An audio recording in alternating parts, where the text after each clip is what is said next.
السلام عليكم ورحمة الله وبركاته. إن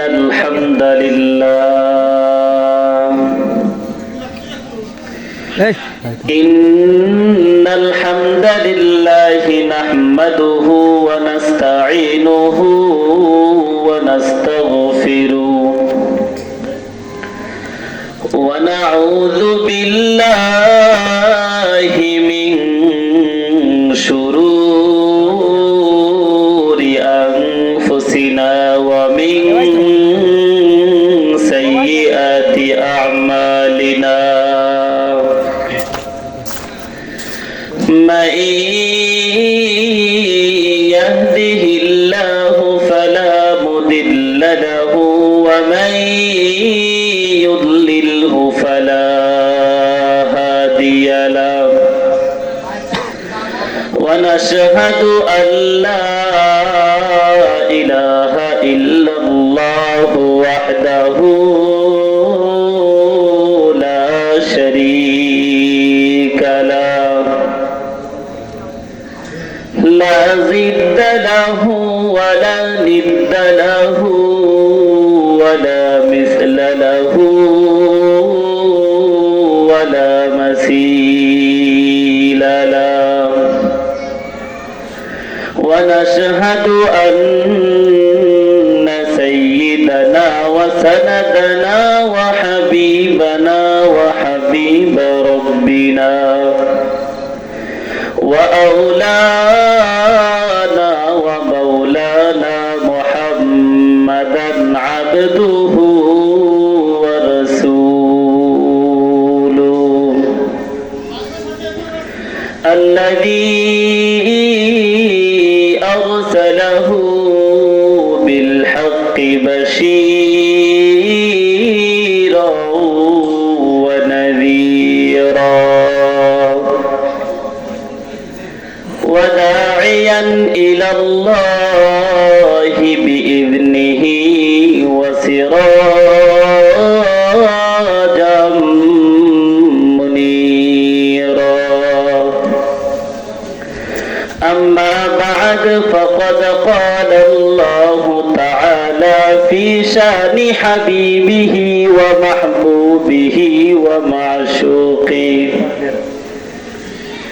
أعوذ بالله من الشيطان الرجيم بسم الله الرحمن الرحيم إن الله وملائكته يصلون على النبي يا أيها الذين آمنوا صلوا عليه وسلموا تسليما সকলেই দরুদ ইব্রাহিম পাঠ করি اللهم صل على محمد وعلى آل محمد كما صليت على إبراهيم وعلى آل إبراهيم إنك حميد مجيد اللهم بارك على محمد وعلى آل محمد كما باركت على إبراهيم وعلى آل إبراهيم إنك حميد مجيد وقال الله تعالى في كلامه المجيد وفرقانه الحميد. أعوذ بالله من الشيطان الرجيم. بسم الله الرحمن الرحيم. قل يا عبادي الذين أسرفوا على أنفسهم لا تقنطوا من رحمة الله إن الله يغفر الذنوب جميعا إنه هو الغفور الرحيم.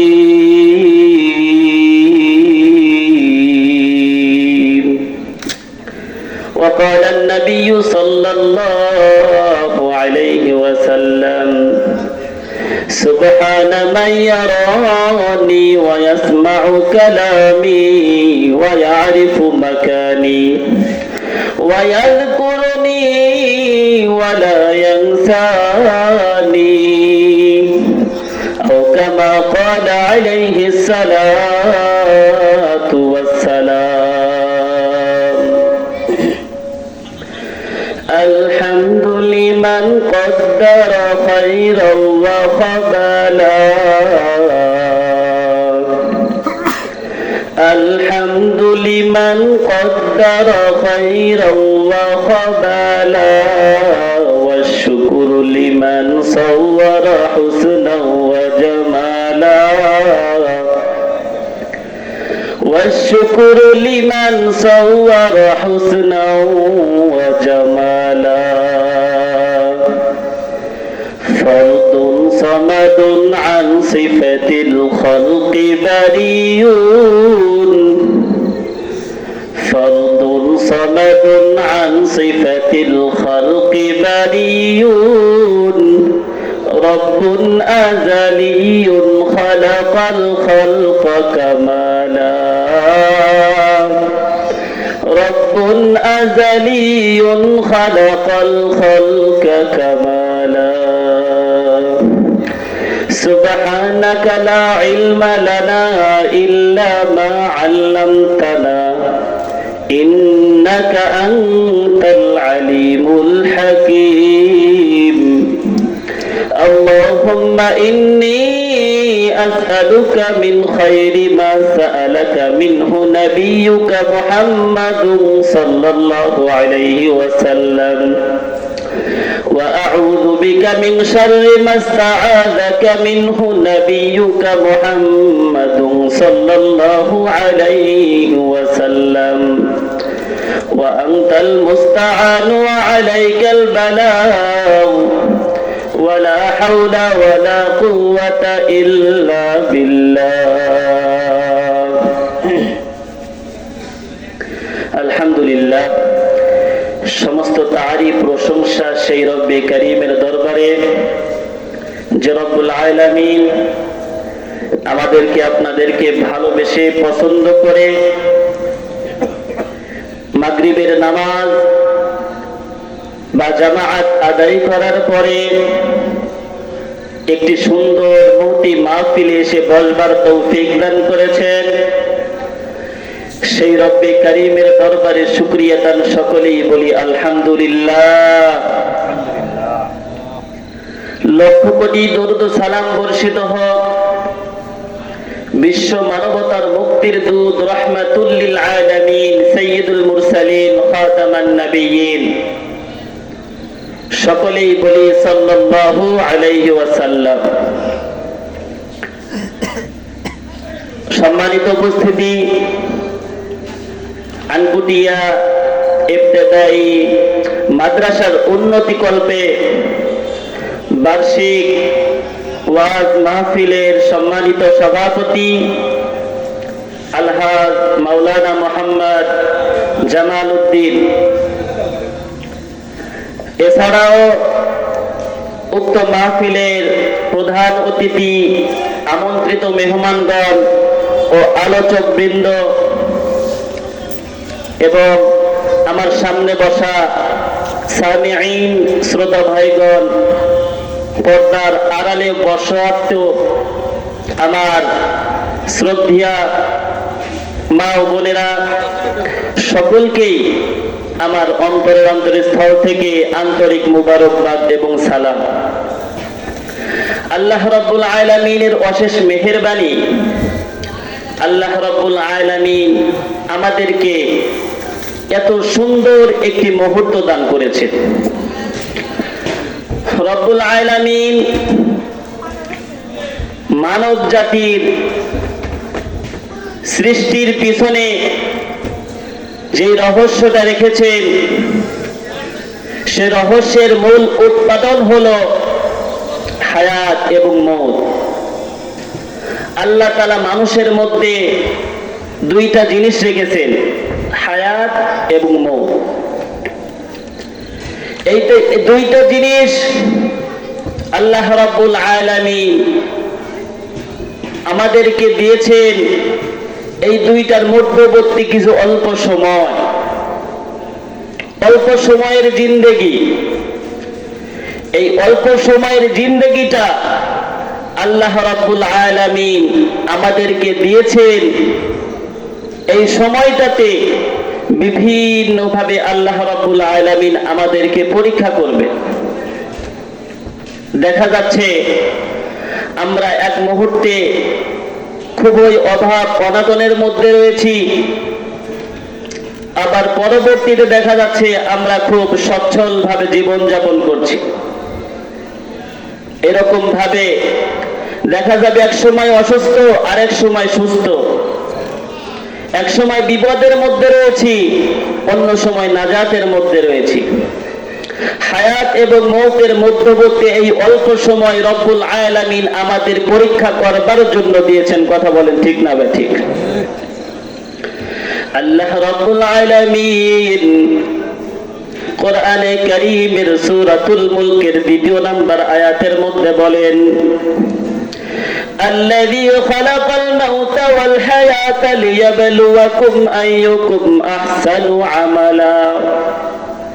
আল্লাহ রাব্বুল আলামিন বান্দাদের হায়াত এবং মওতকে সৃষ্টি করেছেন লিয়াবলুয়াকুম, যাতে করে তিনি তোমাদেরকে পরীক্ষা করেন, তোমাদের আমল সংক্রান্ত পরীক্ষা করেন। এই অল্প সময় জিন্দেগির মধ্যে রব্বে কারীম এটাই দেখতে চান, তার বান্দাদের মধ্যে কোন বান্দা আমলের দিক থেকে কার উপরে যাইতে পারে। কথা বলেন ঠিক না বা ঠিক? এজন্যই আমরা দেখব, আমরা মানুষের বিভিন্ন ধরনের পরীক্ষা আসতে পারে। দেখা যাচ্ছে এখন এমন মুহূর্ত চলে আসলো, আমরা কোন জালেমের জুলুমের শিকার হয়ে পড়েছি। পরবর্তীতে এমন এক সময় আসবে আল্লাহ রাব্বুল আলামিন নিজ কুদরতের মাধ্যমে আমাদেরকে নাজাতের ফয়সালা করে দিয়েছেন। আবার এমন সময় আসবে, এমন পরীক্ষার স্রোত হয়ে যাবে, আমরা অসুস্থতার মধ্যে পড়ে যাব। এখন সুস্থ থাকলেও কিছুক্ষণ পরে অসুস্থ হয়ে যাব। আবার দেখা যাচ্ছে এখন যদি আমরা রিজিকের সচ্ছলতার মধ্যে থেকে থাকি, পরবর্তীতে রিজিকের অভাব অনটনের মধ্যে পড়ে যাব। পরে নবীর উম্মতের দল সংক্ষিপ্ত আকারে বলতে চাই, আমাদের হায়াত এবং মওতের মধ্যবর্তী যে সময়টা রব্বুল আলামিন আমাদেরকে দান করেছেন, এই সময়ের মধ্যে বিভিন্ন ধরনের পরীক্ষা আমার আপনার উপরেও আসতে পারে। কথা হচ্ছে রব্বুল আলামিন আমাদের যেই পরীক্ষাগুলো নেবেন, সকল পরীক্ষার উপরে আমাদেরকে ধৈর্য ধারণ করে রব্বে কারীমের উপরে তাওয়াক্কুল করে সেই পরীক্ষায় উত্তীর্ণ হতে হবে। কথা বলেন ঠিক না বা ঠিক? এজন্য দেখা যাচ্ছে এখন আমরা আপদ বিপদের মধ্যে আছি, কিছুক্ষণ পরেই আবার দেখবেন আল্লাহ রাব্বুল আলামিন আপনার বিপদটা উঠিয়ে নিয়েছেন, আপনাকে কত সুন্দর জিন্দেগি যাপন করার তৌফিক দান করেছেন। দেখা যাচ্ছে এখন আমরা অভাব অনাটনের মধ্যে রয়েছি, কিছুক্ষণ পরে নাই সর্বোপরি যেই অবস্থাতেই থাকবো আমরা আল্লাহ রাব্বুল আলামিনের উপরে তাওয়াক্কুল আর ভরসা করতেই হবে। আপনি যদি আল্লাহ রাব্বুল আলামিনের উপরে তাওয়াক্কুল আর ভরসা করেন এবং আল্লাহর পথে যথাযথ চলার চেষ্টা করেন, আল্লাহ রাব্বুল আলামিন আপনার ডাকে সাড়া দিতে বাধ্য। আপনি যে অবস্থাতে থাকেন আপনি আল্লাহর উপরে তাওয়াক্কুল আর ভরসা করবেন। আল্লাহ তাআলা কোরআনে কারীমের মধ্যে বলেছেন, ওয়া মান ইয়াতাওয়াক্কাল আলাল্লাহ ফাহুয়া হাসবুহ। বান্দা শুনে নাও, ওহে আদম সন্তান, তোমাদের মধ্যে থেকে যেই সমস্ত ব্যক্তি আমি রব্বে কারীমের উপরে তাওয়াক্কুল আর ভরসা করবে, ফাহুয়া হাসবু, আল্লাহ নিজে বলেছেন আমি তার জন্য যথেষ্ট। কথা বলেন ঠিক না ঠিক? তাহলে আমার আপনার পরীক্ষার সময়ে যে সূরাতেই থাকি না কেন, সর্বোপরি আমাদের তাওয়াক্কুলটা হতে হবে কার উপরে? আল্লাহ রাব্বুল আলামিনের উপরে। এমর্মে সুন্দর একটি ঘটনা কিতাবের মধ্যে বয়ান করা হয়েছে। পাকিস্তানের একজন বড় নিউরো বিশেষজ্ঞ ডাক্তার নাম ছিল ডাক্তার মোহাম্মদ ঈশান। ডক্টর ঈশান তার নাম ছিল। তিনি তার বিশেষজ্ঞতার মাধ্যমে এমন পরিচিতি লাভ করেছিলেন পৃথিবীর বুকে, পুরো পাকিস্তানে নয় গোটা বিশ্বেই তার চিকিৎসার সংবাদ ছড়িয়ে পড়েছে। মস্তিষ্ক বিশেষজ্ঞতার তার এমন জটিল কঠিন রোগের এমন সব চিকিৎসা তিনি প্রদান করতেন, সেই চিকিৎসার কারণে তিনি গোটা পৃথিবী ব্যাপী স্বীকারোক্তি পেয়ে গিয়েছেন। কথা বলেন ঠিক না বা ঠিক? ডক্টর ঈশান পাকিস্তানের করাচি থেকে পাইলটে উঠিয়া প্লেনের মধ্যে যাত্রা শুরু করে দিলেন নিকটস্থ কোন এক উপমহাদেশের মধ্যে। প্লেনে ওঠার পর প্লেনটা যখন আকাশে উড়াইদমান, এমত অবস্থায় প্লেনটা খুব ঝড়ের কবলে পড়ে গেল। ঝড়ের ভয়াবহতা উপলব্ধি করতে পারিয়া পাইলট খুব দ্রুত নিকটস্থ বিমানবন্দরের মধ্যে প্লেনটা ল্যান্ড করিয়ে দিলেন, নামিয়ে দিলেন। প্লেনটা বিমানবন্দরে অবতরণ করার পর একে একে সকলেই প্লেন থেকে সেই বিমানবন্দরে নামিয়ে আসলো, সকলেই বের হয়ে আসলো। এমনই ভাবে ডক্টর ঈশান তিনিও সেই প্লেন থেকে বাহির হয়ে আসলেন। জায়গাটা দেখে তিনি চিনতে পেরে নিজের কোনো এক জরুরি প্রয়োজনের কথা মনে হয়ে গেল। পাইলটকে জিজ্ঞাসা করলো, সামনের অমুক শহরের মধ্যে যাওয়ার আমার কোনো রাস্তা আছে কিনা? যদি সামনের শহরে যাওয়ার মতো কোনো রাস্তা থাকে আমাকে জানাইয়া দেন। অমুক শহরের মধ্যে আমার বড় হাজত, বড় প্রয়োজন রয়েছে, আমার দ্রুততার সঙ্গে সেই শহরের মধ্যে যাইতে হবে। সর্বোপরি আলোচনা করার পর তিনি 3 চাকার একটি গাড়ি ঠিক করিয়া নিজের কাঙ্ক্ষিত শহরের দিকে পদার্পণ শুরু করে দিলেন। গাড়িতে আরোহণ করে বসলেন। রাত্রি ছিল খুবই গভীর, ঝড়ের প্রবল বাতাস, আকাশে বিজলির চমক, ভয়ঙ্কর বজ্রপাত।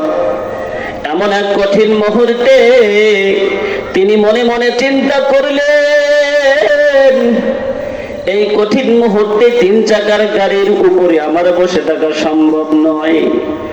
তিনি গাড়ি থেকে নামিয়া হাঁটি হাঁটি পা পা করে নিজের কাঙ্ক্ষিত শহরের দিকে সামনের দিকে অগ্রসর হতে থাকলেন।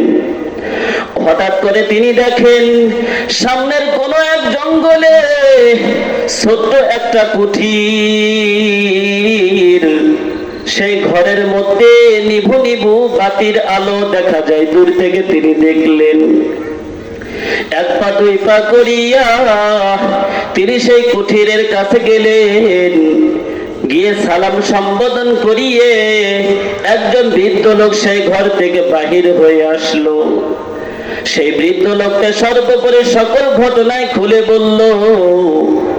ডাক্তার ঈশান ওই বৃদ্ধ লোকটিকে বলছে, আজকের রাত্রি থাকার জন্য আপনি আমাকে সুযোগ দেন, আমি মুসাফির, রাত্রি যেন আপনার ঘরে কাটাইতে পারি সেই সুযোগটা আপনি আমাকে দিয়ে দেন। সেই বৃদ্ধ লোকটি তাকে সেই সুযোগটা দিয়ে দেয়, তার জন্য ওজুর ব্যবস্থা করে দেয়, যাই নামাজের ব্যবস্থা করে দেয়, খাবার ইত্যাদির ব্যবস্থা করে দেয়। ডক্টর ঈশান কিছুক্ষণ পরে সামনের দিকে তাকাইয়া দেখে বিছানার এক কিনারায় ছোট্ট একটি বালক অসুস্থ অবস্থায় শায়িত অবস্থায় সেখানে পড়ে আছে। ডক্টর ঈশান বৃদ্ধ লোককে জিজ্ঞাসা করলো, এই বালকটিকে কি হয়েছে তার, আপনি যদি আমাকে বলতেন। সেই বৃদ্ধ লোকটি ডক্টর ঈশানকে তখন বলল, এ হলো আমার হতভাগা নাতি, কিছুদিন পূর্বেই তার মা বাবা দুনিয়ার থেকে বিদায় দিয়ে চলে গিয়েছেন। তিনি বড় অসুস্থ, তার সুস্থতার জন্য আমি সর্বদাই আল্লাহ রাব্বুল আলামিনের কাছে দুই হাত তুলে দোয়া করি, যাই নামাজে দাঁড়াইয়া দোয়া করি, তার সুস্থতার জন্য সর্বদাই রব্বুল আলামিনের কাছে প্রার্থনা আমি করি। তখন তিনি বললেন, আপনার এই নাতিকে কোনো ডাক্তারকে দেখাইছেন কিনা, কোন ডাক্তারের পরামর্শ নিয়েছেন কিনা? তখন তিনি বললেন, নিকটবর্তী যত শত ডাক্তার রয়েছে সকলকে দেখিয়েছি, সকল ডাক্তার তার চিকিৎসা প্রত্যাখ্যান করেছে, কেউ পারবে বলে স্বীকারোক্তি আমাকে দেয় নাই। তবে তারা এমনটা পরামর্শ দিয়েছে, পাকিস্তানের করাচি নামক শহরের একজন ডাক্তার রয়েছে, নিউরো বিশেষজ্ঞ, মস্তিষ্ক বিশেষজ্ঞ একজন ডাক্তার রয়েছে, হয়তো তিনি এই রোগের শেফা হইতে পারেন, শেফার মাধ্যম হতে পারেন। তখন তিনি বললেন, আপনি কি সেই ডাক্তারের সঙ্গে যোগাযোগ করেন নাই? বৃদ্ধ লোকটি তখন বলল, ডাক্তারের সঙ্গে যোগাযোগ করেছি, তারা আমাকে 6 মাস পরের সিরিয়াল দিয়েছে, এতদিনে আমার নাতি তো দুনিয়ার বুক থেকে চলে যাবে। এখন সবকিছু বাদ দিয়ে রব্বে কারীমের দরবারে দোয়া করা ছাড়া কোনো রাস্তা নাই।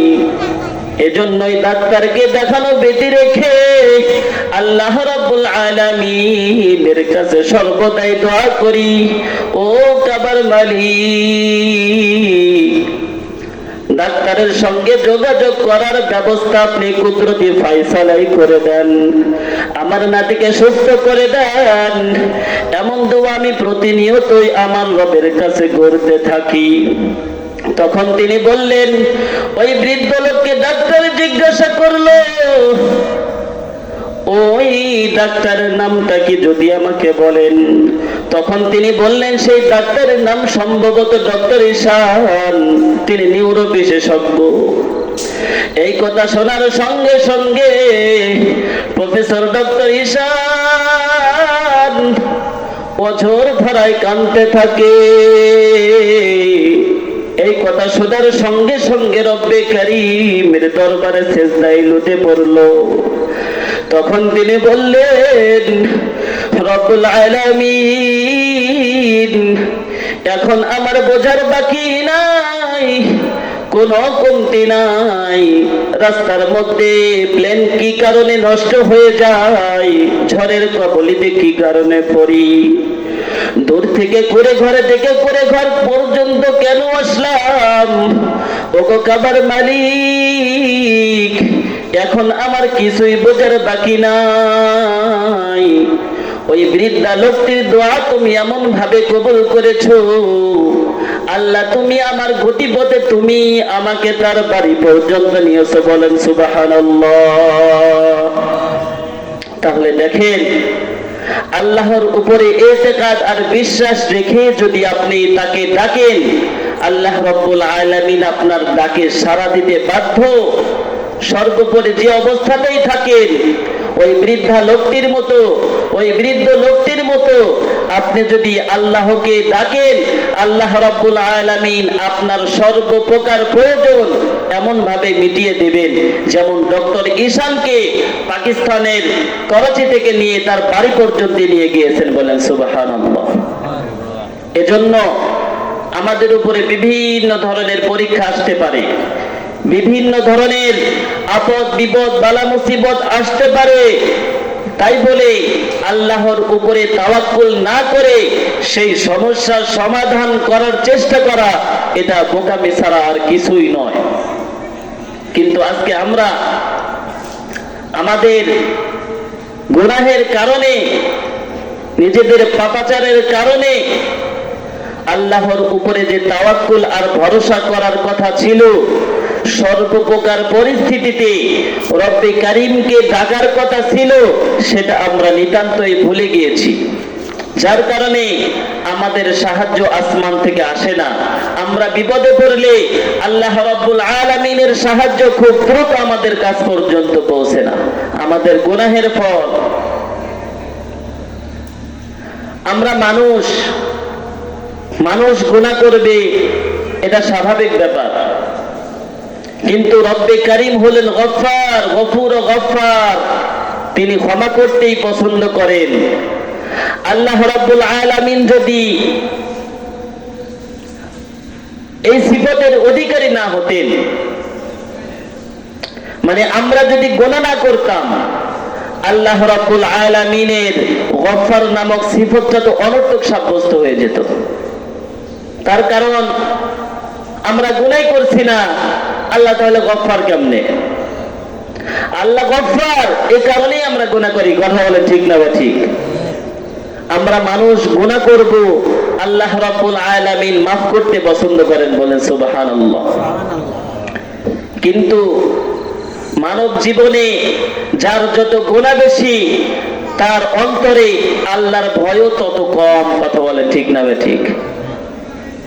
এমন মনে হয় যে আমরা আমাদের গুনাহ থেকে কখনো নিশ্চিন্ত পাবো না, আমরা নিষ্পত্তি পাবো না, আমরা গুনাহ থেকে কখনোই মাফ পাবো না। এটা নিতান্তই গাফলতির কথা। আল্লাহ রাব্বুল আলামিন বান্দাকে ক্ষমা করবেন শুধু একটু অনুশোচনা দেখলেই। পূর্বের গুনার উপরে তুমি বান্দা যদি একটু অনুশোচনা করো, 2 ফোঁটা চোখের জল ফেলো, আল্লাহ রাব্বুল আলামিন নিজ গুণে তা মাফ করে দেবেন। এমনই ভাবে রাসূল সাল্লাল্লাহু আলাইহি ওয়াসাল্লাম বনি ইসরাইলদের একজন যুবকের ঘটনা তিনি সাহাবীদেরকে শোনায়া দেন। সাহাবেদেরকে রাসূল সাল্লাল্লাহু আলাইহি ওয়াসাল্লাম বলেন, ও আমার সাহাবারা শুনে নাও, শুনে নাও, আল্লাহ রাব্বুল আলামিন হাদিসে কুদসির মধ্যে বলেন, বান্দার গুনাহ যদি আকাশ সম পরিমাণ হয়ে যায়, বান্দার গুনাহ যদি মহাশূন্য পূরণ হয়ে যায়, জমিনের ফাঁকা জায়গাও যদি পূরণ হয়ে যায়, বান্দা যদি সেই গুনাহের উপরে সাময়িক অল্প পরিমাণ হলেও যদি অনুশোচনা করে, আমি আল্লাহ রাব্বুল আলামিন তা মাফ করে দেব, বলেন সুবহানাল্লাহ। বনি ইসরাইলের একজন যুবক, তার জীবনে এমন কোন গুনাহ নাই, সংগঠিত হয় নাই, সর্বপ্রকার গুনাহ তিনি নিজের জীবনে ঘটিয়েছেন। সেই যুবক মানুষ হত্যা করতে করতে 99 জন হত্যা করে এই হত্যাকাণ্ডের উপরে তার অনুশোচনা এসে গেল, কবরের ভয় তার অন্তরে জাগ্রত হয়ে গেল। তিনি মনে মনে চিন্তা করলেন, আমি মানুষ হয়ে এত মানুষকে হত্যা করলাম, মনে হয় আমি আমার রবের নিকটে ক্ষমা পাবো না। তিনি নিকটবর্তী এক আলেমের কাছে জিজ্ঞাসা করলেন, আচ্ছা আমার এই গুনার কি কোনো ক্ষমা নাই? আল্লাহ রাব্বুল আলামিন আমাকে কি আমার এই গুনার ক্ষমা দান করবেন?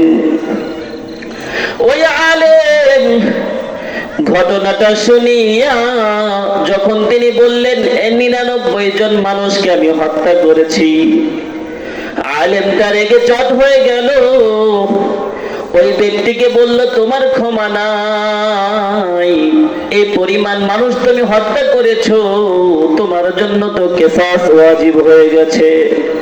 আল্লাহ রাব্বুল আলামিন কখনোই তোমার এই গুনাহকে মাফ করবেন না। এটা শোনার সঙ্গে সঙ্গে তার অনুশোচনার পরিবর্তে তার রাগটা দ্বিগুণ বেড়ে গিয়ে ওই আলেমকেও হত্যা করে ফেললো। তার অনুশোচনা আরো বেড়ে গেল, তার অনুশোচনায় চোখ দিয়ে অশ্রু প্রবাহিত হতে লাগলো। সামনে যাইতে যাইতে কিছু দূর পর আরেকজন আলেমকে জিজ্ঞাসা করলো, আমার এই গুনার কি কোনো ক্ষমা নাই? রব্বুল আলামিন আমাকে কি আমার এই গুনার ক্ষমা দান করবেন? তখন ওই আলেম বলল, ওগো আদম সন্তান, শুনে নাও, শুনে নাও, আল্লাহ তো গফুর গফফার, বান্দার সকল গুনাহ ক্ষমা করতে পছন্দ করে। বান্দার গুনাহ যদি মহাশূন্য কেউ ছাড়িয়ে যায়, সমুদ্রের ফেনা কেউ ছাড়িয়ে যায়, জমিনের ফাঁকা জায়গাও যদি পূরণ হয়ে যায়, আল্লাহর রহমত তো সকল বান্দার গুনার থেকে বড়। আল্লাহ রাব্বুল আলামিন নিজ গুণে বান্দার সকল গুনাহ খাতাকে মাফ করে দেবে। এই কথা শুনিয়া ওই যুবক সঙ্গে সঙ্গে বলে, হুজুর, আল্লাহর কাছে ক্ষমা পাবার জন্য আমার কি করার দরকার, তাড়াতাড়ি জানাইয়া দেন। এই গুনার ভার আমি আর সহ্য করতে পারছি না, আপনি আমাকে এর থেকে পরিত্রাণের ব্যবস্থা করে দেন। তখন হুজুর ওই গোলাম ওই আলোক থেকে ওই বালক ব্যক্তিকে তওবা করিয়ে দেয়। আল্লাহ রাব্বুল আলামিন তার সকল গুনাহ খাতা মাফ করে দেয়। বলেন সুবহানাল্লাহ। চিন্তা করছেন, 100 জন মানুষের হত্যাকারী। আচ্ছা, মানুষ হত্যার চাইতে আর বড় গুনাহ কি কিছু আছে? সবচাইতে বড় গুনাহ শিরক। এটা ব্যতি রেখে মানুষ হত্যার বিকল্প বড় কোনো গুনাহ নাই। তার কারণ হলো, আপনি যদি একজনকে হত্যা করেন, তাহলে আপনার উপরেও সেই হত্যাটা ফরজ ওয়াজিব হয়ে যায়, কিসাস ওয়াজিব হয়ে যায়। আপনি যদি কোনো মুসলমানকে হত্যা করেন, প্রথমে হাত কাটেন, পরে পা কাটেন, তারপরে হত্যা করেন, কিসাসটাও আপনার উপরে এমনই ভাবে ওয়াজিব হয়ে যাবে। আপনারও প্রথমে হাত কাটা হবে, পা কাটা হবে, অতঃপর গলা কেটে আপনাকে হত্যা করা হবে। আর বাকি অন্য সকল গুনাহ আল্লাহ রাব্বুল আলামিন তওবা করলেই মাফ করে দেয়। তাহলে মানুষ হত্যার মতো গুনাহ 100 জনকে হত্যা করছে, তার গুনাহ আল্লাহ নিমেষেই মাফ করে দিয়েছেন। বলেন সুবহানাল্লাহ। তাহলে আমার আপনার গুনাহ, আমরা যেটা মনে করি গুনাহের কারণে আমরা আল্লাহর থেকে দূরে সরে গিয়েছি, আমরা আল্লাহর থেকে ক্ষমা পাবার যোগ্য নয়, এই যে চিন্তা ধারণা, এটা আমাদের জন্য অত্যন্ত খারাপ এবং দুঃখজনক। ওহে মুসলমান, তওবা করে আল্লাহ রাব্বুল আলামিনের পথে ফিরে আসতে হবে। পূর্বের গুনার উপরে লজ্জিত হতে হবে। সাময়িক একটু অনুশোচনা করলেই আল্লাহ মাফ করে দেবেন। আর আল্লাহ মাফ করবে না কেন? আল্লাহ রাব্বুল আলামিন যত মাখলুক সৃষ্টি করেছেন সকল মাখলুকের মধ্যে শ্রেষ্ঠ মাখলুক কারা? আমরা, ইনসান, আশরাফুল মাখলুকাত। আল্লাহ রাব্বুল আলামিন মাখলুক সৃষ্টির ব্যাপারে কুন ফায়াকুন শব্দ ব্যবহার করেছেন। পৃথিবীর মধ্যে যত মাখলুক সৃষ্টি করেছেন আল্লাহ রাব্বুল আলামিন দুই শব্দের মাধ্যমে সৃষ্টি করেছেন। কোন বলার সঙ্গে সঙ্গে সবকিছু প্রস্তুত হয়ে গিয়েছে, কিন্তু আল্লাহ তাআলা ইনসানকে কুন ফায়াকুন দ্বারা বানাই নাই। খলাকাতু বিয়াদাই, আল্লাহ বলেন আমি আল্লাহ নিজ হাতে মানুষকে সৃষ্টি করেছি। ওরে নবীর উম্মতের দল, আল্লাহ তাআলা আমাদেরকে ভালোবেসে পছন্দ করিয়া অন্য সকল মাখলুককে তুমিজ দিয়া আমাদেরকে পৃথক ভাবে সৃষ্টি করেছেন, ভালোবেসে সৃষ্টি করেছেন, মহব্বত করে সৃষ্টি করেছেন। আল্লাহ তাআলার দরবারে আমরা গুনাহ নিয়ে কেমনে যাব? আল্লাহ গুনাহ মাফ করার বিভিন্ন সুরত দেখিয়ে দিয়েছেন। ওরে নবীর উম্মতের দল, পূর্বের গুনার উপরে তওবা করে আল্লাহর দরবারে ধরা দিতে হবে। কথা বলেন ঠিক না বা ঠিক? এজন্য আমরা মাফ পাবো না, কবরে গুনাহ নিয়েই যাইতে হবে। যে গুনাহটা আমরা অর্জন করেছি বিষয়টা কিন্তু এমন নয়, কারণ আল্লাহ তাআলা আমাদেরকে ভালোবেসে সৃষ্টি করেছেন, নিজ হাতে সৃষ্টি করেছেন। ওই আল্লাহ আমাদেরকে জাহান্নাম দিতে চাই না, আল্লাহ আমাদেরকে জান্নাত দিতে চায়। কথা বলেন ঠিক না বা ঠিক? এজন্য আমাদের সকল গুনাহের উপরে তওবা করতে হবে। একটু অনুশোচনা করে ভারাক্রান্ত হৃদয়ে অশ্রুসিক্ত চোখে দুই হাতটা রব্বে কারীমের দরবারে উঠাইয়া আপনি যদি আল্লাহ বলে ডাক দিতে পারেন, আল্লাহ আপনার ডাকে সাড়া দিতে বাধ্য। আল্লাহ রাব্বুল আলামিন আপনার ডাকে সাড়া দিতে বাধ্য, সর্বদাই প্রস্তুত। এজন্য কবি সাহিত্যিকরা কত সুন্দর কবিতার আকারে বলেছেন, গজলের সুরে বলেছেন, আদর কো রিয়া মানুষ আল্লাহ বানাইলা,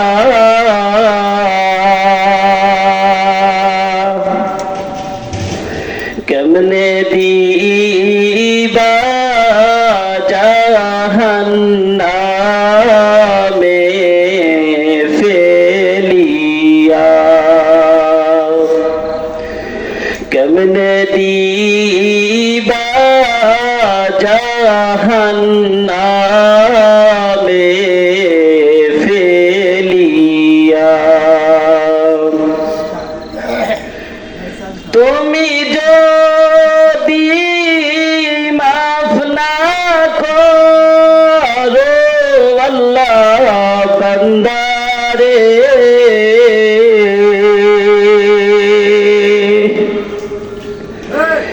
তুমি যদি মাফ না করো আল্লাহ বান্দারে,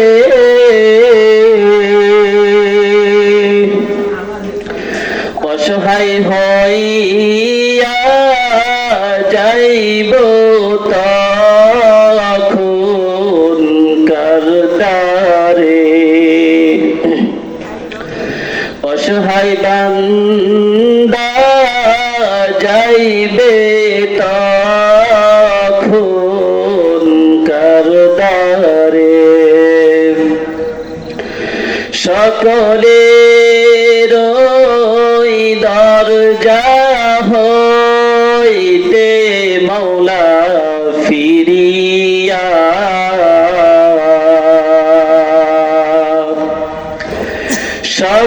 সকলের দরজা হইতে মওলা ফিরিয়া,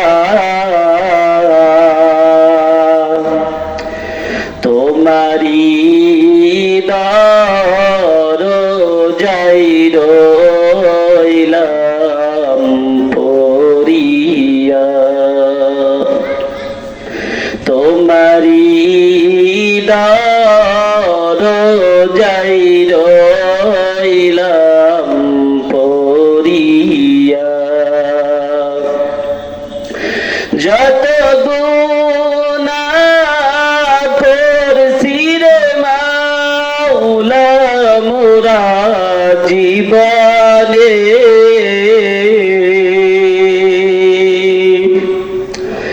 যত গুনাহ করছি গো মাওলা মোরা হায়াতে,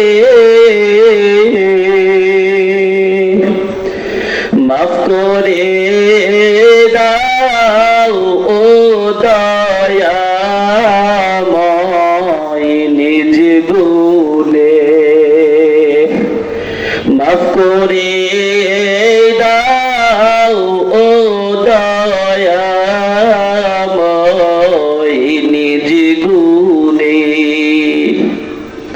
ও নবীর উম্মতের দল, এমন ভাবে অশ্রু সিক্ত চোখে যদি রব্বে কারিমকে ডাক দিতে পারো রে বান্দা, ও গো আদম সন্তান শুনে নাও, শুনে নাও, এমন ভাবে অন্তরটা নরম করিয়া পূর্বের সকল গুনার উপরে তোমার স্বীকারোক্তি যদি কঠোর হয়, তওবা যদি সঠিক হয়, অন্তর থেকে বান্দা যদি তুমি তওবা করতে পারো, আল্লাহর দরবারে যদি ফিরে আসতে পারো, আল্লাহ রাব্বুল আলামিন নিজ গুণেই তোমার আমার সকলের গুনাহকে মাফ করে দিবেন। বলেন আমিন।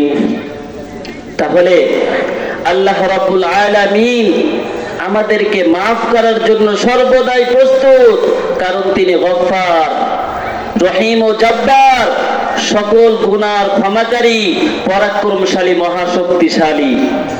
এজন্য আমাদের গুনাহের কারণে অন্তরের মধ্যে এমন মরিচিকার সৃষ্টি হয়েছে, আমরা সুখে দুঃখে সর্বদাই আল্লাহর ব্যাপারে উদাসীন, আল গাফিল হয়ে আছি। অথচ আল্লাহ রাব্বুল আলামিন আমাদের হায়াত এবং মওতের মধ্যে যে অল্প সময়টা দান করেছেন, এই সময়ে বিভিন্ন ধরনের পরীক্ষা আসবে। সেই পরীক্ষায় আমাদেরকে উত্তীর্ণ হতে হলে সর্বদাই আল্লাহ রাব্বুল আলামিনের উপরে তাওয়াক্কুল আর ভরসা করতেই হবে। আপনার রিজিকের সমস্যা, আপনি বিপদগ্রস্ত, আপনার শারীরিক অসুবিধা, সর্বদাই আল্লাহর উপরে তাওয়াক্কুল আর ভরসা করেন, সাহায্য আসমান থেকে আসবে। কথা বলেন ঠিক না ঠিক? রাসূলের যুগের সাহাবারা, রাসূলের আদর্শ কি ছিল? রাসূলের সাহাবা, এদের আদর্শ কি ছিল? তারা সর্বদাই আল্লাহ রাব্বুল আলামিনের উপরে তাওয়াক্কুল করেছেন। আপনার রিজিকের সমস্যা, আল্লাহর উপরে ভরসা করেন, আল্লাহ মাথায় করে আপনার বাড়ি পর্যন্ত রিজিক পৌঁছে দিবেন। কথা বলেন ঠিক না ঠিক? শুধু তাওয়াক্কুল আর ভরসার কমতি, এই দুইটা যদি আমার আপনার মধ্যে থাকে, আল্লাহ রাব্বুল আলামিন অবশ্যই বান্দার জন্য ফাহুয়া হাসবু, যেটা আল্লাহর ওয়াদা, সাব্যস্ত হয়ে যাবেন। বলেন সুবহানাল্লাহ। শুধু তাওয়াক্কুল করার অপেক্ষা। রাসূল সাল্লাল্লাহু আলাইহি ওয়াসাল্লাম সত্য একটি ঘটনা দেখেন, সাহাবারা আল্লাহর উপরে তাওয়াক্কুল আর ভরসাটা কেমন ছিল। রাসূল সাল্লাল্লাহু আলাইহি ওয়াসাল্লাম যুদ্ধ থেকে ফেরার পথে বনু আশআরী গোত্রের লোকেরাও, সাহাবারাও তিনার সঙ্গে ছিলেন। রাস্তার প্রতিমধ্যে তাঁবু স্থাপন করা হলো। রাসূল সাল্লাল্লাহু আলাইহি ওয়াসাল্লাম তাঁবুর মধ্যে কোরআনে কারীমের তেলাওয়াত করছেন। অপরদিকে বনু আশআরী গোত্রের লোকদের নিকটে খাবারের অভাব, রিজিকের অভাব, তাদের নিকটে খাবার কিছু নাই, পানীয় সঞ্চয় সবকিছু শেষ। এমন অবস্থায় বনু আশআরী গোত্রের লোকেরা এটা সিদ্ধান্ত নিল, আমাদের মধ্যে একজনকে নির্বাচন করিয়া আমরা রাসূল সাল্লাল্লাহু আলাইহি ওয়াসাল্লামের নিকটে আবেদন দিয়ে পাঠাবো, যেন ওই ব্যক্তি রাসূল সাল্লাল্লাহু আলাইহি ওয়াসাল্লামের পক্ষ থেকে আমাদের নিকট রিজিকের ব্যবস্থা করতে পারেন, খাবারের ফয়সালা করতে পারেন। নির্বাচিত ব্যক্তিটি হাঁটি হাঁটি পা পা করিয়া রাসূল সাল্লাল্লাহু আলাইহি ওয়াসাল্লামের তাবু বরাবর যখন উপস্থিত হয়ে গেল, তাবুর দরজার সামনে দাঁড়িয়ে গেল, তখন ওই সাহাবা চিন্তা করে কি করব, রাসূল তো কোরআনে কারীমের তেলাওয়াত করছে। তেলাওয়াত করতে করতে হঠাৎ করে তিনি এমন একটি আয়াত শুনতে পান। রাসূল সাল্লাল্লাহু আলাইহি ওয়াসাল্লাম তেলাওয়াত করছিলেন ওই সময়, ওয়া মা মিন দাব্বাতিন ফিল আরদি ইল্লা আলাল্লাহি রিজকুহা। জমিনের মধ্যে এমন কোন বিচরণশীল প্রাণী নাই যার রিজিকের জিম্মাদার আল্লাহ রাব্বুল আলামিন নিজ কাঁধে বহন করেন না। পৃথিবীর সকল মাখলুকের রিজিক আল্লাহ রাব্বুল আলামিন স্বয়ং নিজের কাঁধে বহন করেন। এই আয়াত যখন ওই সাহাবা শুনতে পায়, তার ইতিকাদটা পরিবর্তন হয়ে গেল। আসছিল রাসূলের কাছে আবেদন নিয়া, যাতে রাসূল সাল্লাল্লাহু আলাইহি ওয়াসাল্লাম তাদের পক্ষ থেকে রিজিকের ফয়সালা করতে পারেন। আয়াতটা শোনার পর তার ইতিকাদটা পরিবর্তন হয়ে যায়। তখন ওই সাহাবা চিন্তা করে দেখলেন, ওই কাবার মালিক যিনি সকল মাখলুকের রিজিকের জিম্মাদার আল্লাহ রাব্বুল আলামিন জঙ্গলের সকল পশু প্রাণীকে রিজিক দেয়, সমুদ্রের সকল পশু প্রাণীকে রিজিক দেয়। আল্লাহ রাব্বুল আলামিন জমিনের ছোট বড় সকল মাখলুকাতকে রিজিক দেয়, পিপিলিকাকেও রিজিক দেয়, হাতি ঘোড়া সর্বপ্রকার সকল মাখলুকের রিজিকের ফয়সালা তিনি করেন। আল্লাহ তাআলা অন্য সকল মাখলুকের রিজিকের ফয়সালা যদি করতে পারে, তাহলে আমরা বনু আশারি গোত্রের লোকেরা তো সেই মাখলুকাতের চাইতে অধম নয়। কথা বলেন ঠিক না বা ঠিক? আল্লাহ যদি তাদের রিজিকের ফয়সালা করতে পারেন, অবশ্যই আমরা বনু আশারি গোত্রের লোকদের জন্য রিজিকের ফয়সালা করে দিবেন। বলেন সুবহানাল্লাহ। ওই সাহাবা এমন ইতিকাদ নিজের মধ্যে নিয়ে এসে বনু আশারি গোত্রের কাছে আবার ফিরে গেলেন এবং সকল সাহাবাদেরকে বলছেন, ওহে রাসূলের সাহাবারা, তোমরা আল্লাহর পক্ষ থেকে মেহমানদারি গ্রহণ করো। বলেন সুবহানাল্লাহ। আল্লাহর পক্ষ থেকে তোমরা মেহমানদারি গ্রহণ করো, আল্লাহ তোমাদের রিজিকের ফয়সালা অতি সত্বর করে দেবেন। এটা বলতে না বলতেই দুইজন ব্যক্তি খাবারের ডেকচি মাথায় নিয়ে বনু আশারি গোত্রের কাছে উপস্থিত। বলেন সুবহানাল্লাহ। খাবার পেয়ে তারা সকলেই পরিতৃপ্ত সহকারে খাবারগুলা খেলো, কিছু অংশ খাবার বেঁচেও গেল। বলেন সুবহানাল্লাহ। এখন সকলে চিন্তা করছে, যেহেতু খাবারটা রাসূলের পক্ষ থেকে আসছে, রাসূলের নিকটে আমরা আবেদন জানাইছি, রাসূলের পক্ষ থেকে খাবারটা যেহেতু আসছে, অবশিষ্ট খাবারটা রাসূলের কাছে পাঠায় দেই। রাসূল খাবার পরে যদি বাঁচে, বাকিটা সদকা করে দিবেন। বলেন সুবহানাল্লাহ। তো যখন বাকি খাবারগুলা রাসূলের নিকটে নিয়ে যাওয়া হলো, রাসূল সাল্লাল্লাহু আলাইহি ওয়াসাল্লাম তখন বললেন, কই এটা কিসের খাবার? আমার পক্ষ থেকে তো তোমাদের নিকটে কোনো খাবার পৌঁছেনি। তখন সেই সাহাবা উপরিউক্ত সেই ঘটনাটা রাসূল সাল্লাল্লাহু আলাইহি ওয়াসাল্লামকে শুনিয়ে দিলেন। তখন রাসূল সাল্লাল্লাহু আলাইহি ওয়াসাল্লাম বলেন, এটা আল্লাহর পক্ষ থেকে তোমাদের পুরস্কার, তার উপরে ইতিকাদ আর ভরসা করার পুরস্কার। বলেন সুবহানাল্লাহ। তাহলে সাহাবাদের ইতিকাদ কেমন ছিল? আমার আপনার ইতিকাদও যদি তাদের মতো হয়ে যায়, রিজিক কেন, সর্বপ্রকার প্রয়োজন আল্লাহ রাব্বুল আলামিন আসমান থেকে করে দেবেন। বলেন সুবহানাল্লাহ। এজন্যই সর্বোপরি আলোচনার মোট কথা হলো, বান্দার ইতিকাদ আর বিশ্বাস সর্বদাই আল্লাহর উপরে থাকতে হবে। আমাদের হায়াত এবং মওতের মাঝখানে যে সময়টা লিয়াবলুয়াকুম, আমাদের পরীক্ষার জন্য আল্লাহ বলছেন আমি তোমাদেরকে পরীক্ষা করব। পরীক্ষার স্রোত বিভিন্ন হইতে পারে, রিজিকের মাধ্যমেও হইতে পারে, অভাব অনটনের মাধ্যমেও হইতে পারে, আপদ বিপদ বালা মুসিবত বিভিন্ন স্রোতে সেই পরীক্ষার স্রোত হতে পারে। এই পরীক্ষাগুলার স্রোতের মধ্যে পরীক্ষার সময়ে সর্বদাই আমাদেরকে ধৈর্য ধারণ করে আল্লাহ রাব্বুল আলামিনের উপরে তাওয়াক্কুল আর ভরসা করতেই হবে। যদি আমরা করতে পারি ফয়সালা আসমান থেকে হয়ে যাবে, বলেন সুবহানাল্লাহ। এজন্য আমরা মুসলমান সকলেই এই কথার উপরে অটল থাকবো যে আল্লাহ তাআলাই সবকিছু করনেওয়ালা, সবকিছুর ফয়সালাকারী, সবকিছু দেনেওয়ালা, লেনেওয়ালা, বিপদে ফালানেওয়ালা, বিপদ থেকে নাজাত দেনেওয়ালা সির্ফ আল্লাহ। এই কথার উপরে ইতিকাদ আমাদের যথাযথ নিয়ে আসতে হবে। এজন্য রিজিকের মধ্যে কমতি চলে আসবে, তারপরে বিপদে পড়লে এই বিপদের মধ্যেই হয়তো আমাদের মওত হয়ে যাবে।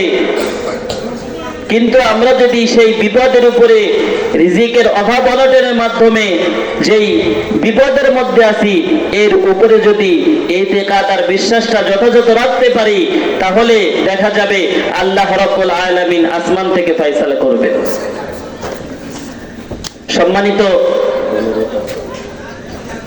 সম্মানিত এলাকাবাসী, আপনারা সকলে অবগত আছেন যে আনকুটি ইবতেদায়ী মাদ্রাসার উন্নতি কল্পে আজকে এই মাহফিল। তো যে আলোচনাটা করলাম, আল্লাহ রাব্বুল আলামিন সর্বোপরি আমাকে অতঃপর আমার সামিঈন সকলকে আমল করার তৌফিক দান করেন।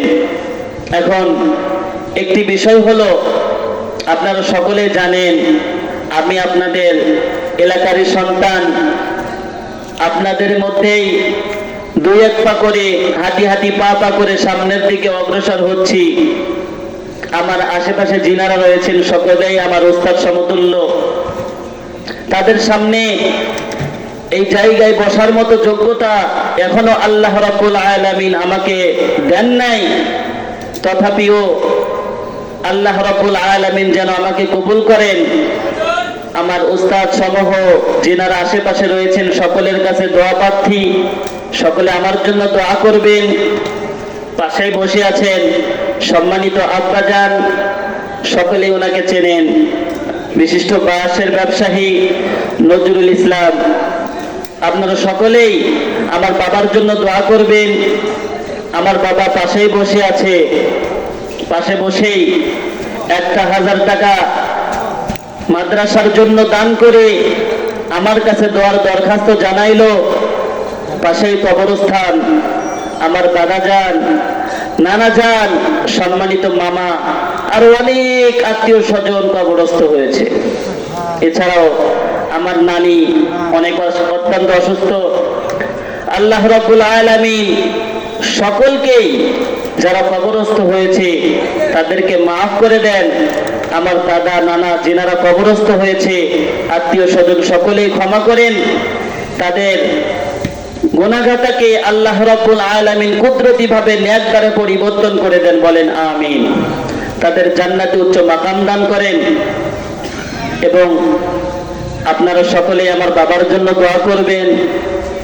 আমার বাবার বর্তমান যে অবস্থাটা, মানসিক প্রেসার, বহিরাগত চাপ, বিভিন্ন ধরনের টেনশনের মধ্যে দিয়ে যাচ্ছেন, তারপরেও আল্লাহ রাব্বুল আলামিন ভালোই রাখছেন, আলহামদুলিল্লাহ।